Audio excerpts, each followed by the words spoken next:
Dagley, and I've lived up in the bush here now for 6 years. Just squatting. It's a good life, and I'd like to take you along and show you just what kind of a life it is. This is my trail going up to the shack here. It's about 1 kilometer long and steep. So come along, I'll show you some nice country.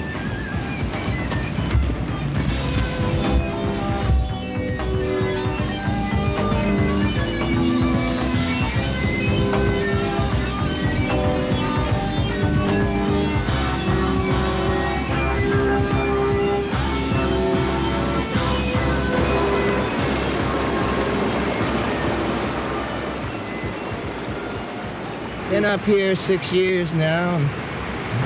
The main reason I did this was because I was living in a slum in Vancouver and couldn't even afford a slum rent.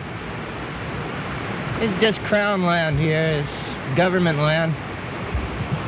Forestry knows I'm up here, and pretty well all the old timers around, they don't mind. It's been going on for years in this country.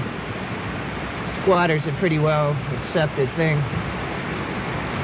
This is Bengal. He's my old friend. Once we took him on a hike up to Crazy Jane Lake. Hey, you remember Crazy Jane? Beautiful little pond up in the Alpines. We're pretty green when I look back at that.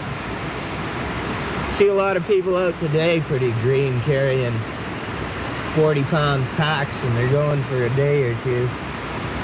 Beautiful trees up here. At one time, this was all logged by horses around here. You can see that they didn't ruin the bush. They've done a nice job at it.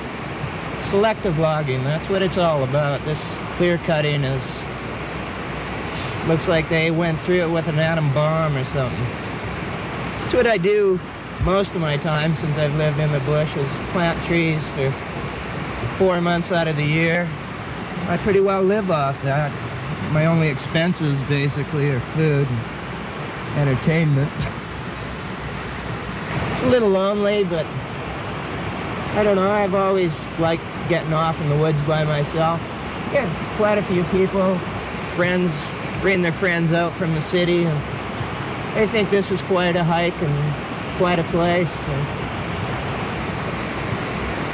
lots of old mines around here to explore, built in the 1800s, the turn of the century. Lots of history, lots of beautiful geographic areas. I usually come up for about a week at a time in the winter. I love it when it snows in and flakes just start falling like quarters, and there's no way in or out basically. You just feel like you're so protected sitting in a little log shack. Being a Canadian and showing the interest I've taken in this place, I think it should be some way for people like me to obtain this out of the Crown Corporation, where they're just gonna clear cut it and devastated it, turn the creek to mud. I've looked into getting Crown land, but they want so many specifications. You pay the going price to begin with, and they want you to build the house to their way. They want it painted their color pretty well. It's pretty well impossible. As it is up here, I can manage quite well for myself.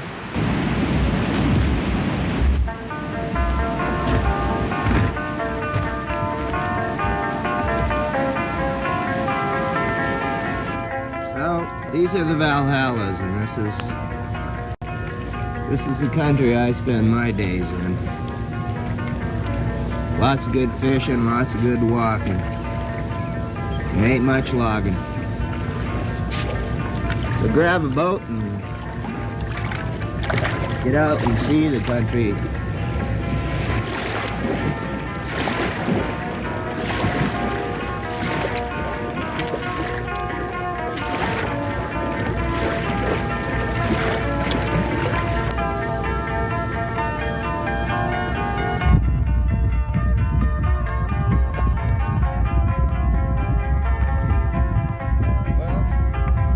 Slocan Lake here. This is Slocan Forest Products back here. The people that have most of the tree farm licenses in all this country around here.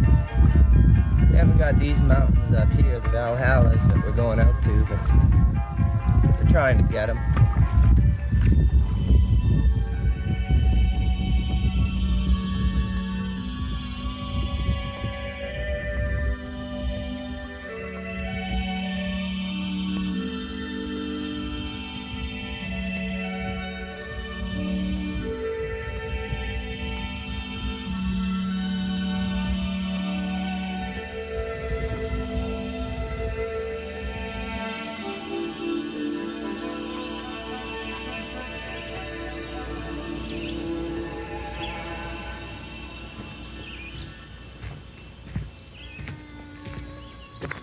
One of the few areas in the Kootenays that's still left virgin and untouched.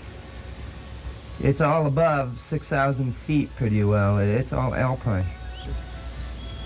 They're looking at Beatrice Creek there up the draw. But one of the best fishing lakes up in there that I ever saw. You don't even need a worm on your hook. You just pull them out one at a time. Here is the Devil's Couch up there. It's got some of the nicest glaciers around that nobody even hears of.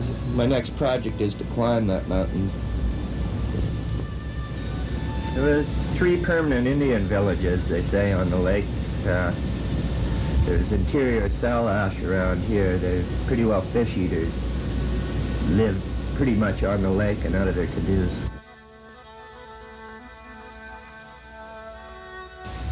These are the Nemo embattlements. These are my favorite hills.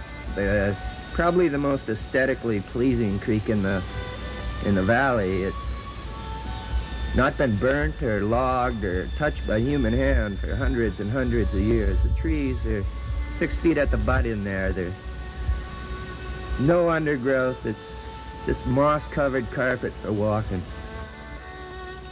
It's Mount Dag. Up there, the peak that's covered in cloud now. Behind it's the Wolf's Ears. Robson Basin. To the right there is Mulvey Creek. It's probably the most beautiful creek of the whole range, Mulvey.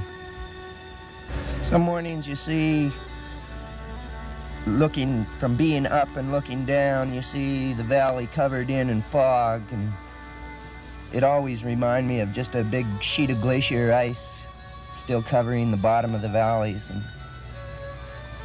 you're the only one alive when you're up there. And boy, you're alive.